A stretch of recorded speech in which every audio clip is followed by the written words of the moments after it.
नमस्कार दोस्त, आप सभी का मेरे YouTube चैनल में बहुत बहुत स्वागत है। आज मैं आपको एक कहानी सुनाने वाली हूँ। उससे पहले मैं कुछ आपसे बातें करना चाहती हूँ कि हम लोगों को आते जाते रास्ते में भीख मांगते हुए बहुत सारे बच्चे दिखाई देते हैं। हम उन्हें 1, 2, 5, 10, 20 रुपए दे भी देते हैं। क्या इतना काफ़ी है? क्या इससे उनकी ज़िंदगी कट जाएगी? नहीं ना, बिल्कुल नहीं। दूसरी बात ये भी है कि हम अपने ही परिवार की ज़रूरतों को पूरा करने में इतना उलझे रहते हैं कि हम लोगों का ध्यान ही नहीं जाता इस तरफ।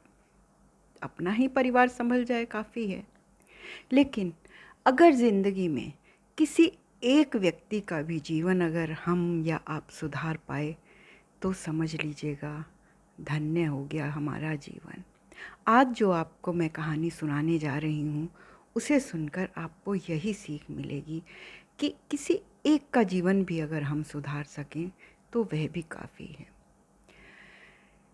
एक बार की बात है, एक औरत थी जो शिक्षिका थी।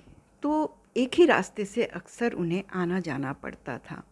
जब वो एक जगह से ऑटो लेती थी तो वहाँ पर वो अक्सर ही एक 7, 8, 9 साल के बच्चे को भीख मांगते हुए देखती थी।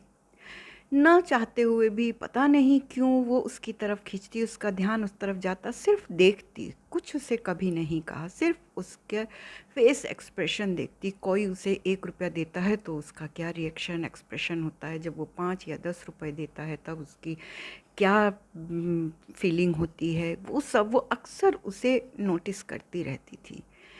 काफ़ी दिन वो देखती रही, लेकिन एक दिन उसने देखा कि वह बच्चा वहाँ पर नहीं था। न जाने क्यों उसके मन में इच्छा हुई उससे जानने की कि वह आखिर क्यों नहीं। 1 दिन, 2 दिन, 4, 5 दिन बीत गए, वो दिखाई नहीं दिया।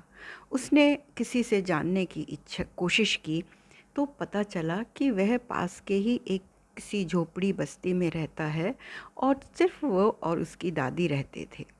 तो किसी ने बताया, जैसे जैसे कोई बताता गया वो रास्ता देखती हुई वह उस तरफ गई। जाकर देखा कि एक छोटा सा बालक एक छोटी सी झोपड़ी में बैठा हुआ, अकेला बैठा था, उदास बैठा था। उसने उनसे पूछा, उस बच्चे से पूछा कि यहाँ क्यों बैठे हो, अकेले उदास क्यों बैठे हो? उसने कहा कि मेरी दादी थी, 4 दिन पहले उनकी मृत्यु हो गई, अब मैं अकेला हो गया हूँ। मैं भीख मांगकर, मैं और दादी हमारा गुजारा चल रहा था, लेकिन अब मैं किसके लिए भीख मांगूँ? अब तो मेरा भीख मांगने का भी दिल नहीं करता। उसने कहा ठीक है। उसने अपने पर्स से 100 रुपये निकाल कर उसे दिए और उसे कहा मेरे साथ आओ। वह उसे लेकर अपने साथ चली गई। एक जगह दुकान पर रुकी, वहाँ से उसने कहा दिया सलाई देने के लिए और उसके पैसे उस बच्चे को देने के लिए कहा। उस 100 रुपये में से उसने एक दिया सलाई खरीदी, एक अंगीठी खरीदी, कुछ भुट्टे खरीदे, एक बोरी का टुकड़ा खरीदा, कुछ न्यूज़पेपर के टुकड़े लिए। सब कुछ खर्च करने के बाद उसके पास 20 रुपये बचे। बालक बड़ा हैरान था कि 100 रुपये दिए, 80 रुपये मेरे खर्च करवा दिए। उसे बड़ी हैरानी हुई। फिर वह सब सामान लेकर उसकी झोपड़ी में गई और उसे कहने लगी, कल से तुम ये सब सामान लेकर एक साफ जगह पर बैठोगे, अंगीठी जलाओगे, भुट्टे भूनकर बेचोगे। जब वह चली गई तो उस बच्चे ने सोचा कैसी औरत है कि 100 रुपये दिए, 80 रुपये खर्च, सिर्फ 20 रुपये। वो अध्यापिका को भी उसके चेहरे की उदासी दिख रही थी, लेकिन वह तो उसे सिखाना चाहती थी, उसे आत्मनिर्भर बनाना चाहती थी, इसलिए वह बिना कुछ बोले ही चली गई। अगले दिन जब वह आई तो उसने देखा कि सड़क के किनारे जो जगह अध्यापिका ने बताई थी वहीं वह बालक अंगीठी जलाकर भुट्टा भून भून कर दे रहा था। उसके आसपास 1, 2 लोग खड़े हुए थे। वह बहुत खुश हुई ये देखकर। वह स्कूल चली गई। कुछ दिनों के बाद उसकी तबीयत खराब हुई तो काफ़ी दिन वो अध्यापिका स्कूल नहीं जा सकी। तो उन्होंने बीच बीच में सोचती रहती थी, पता नहीं वह बालक काम ठीक से कर रहा होगा या नहीं। वह जब भी वहाँ से गुज़रती थी उससे कोई बात नहीं करती थी। सिर्फ देखती और खुश होती रहती थी। जब काफ़ी दिनों के बाद वह स्कूल गई तो उन्होंने देखा कि अरे, वो बालक तो वहाँ था ही नहीं।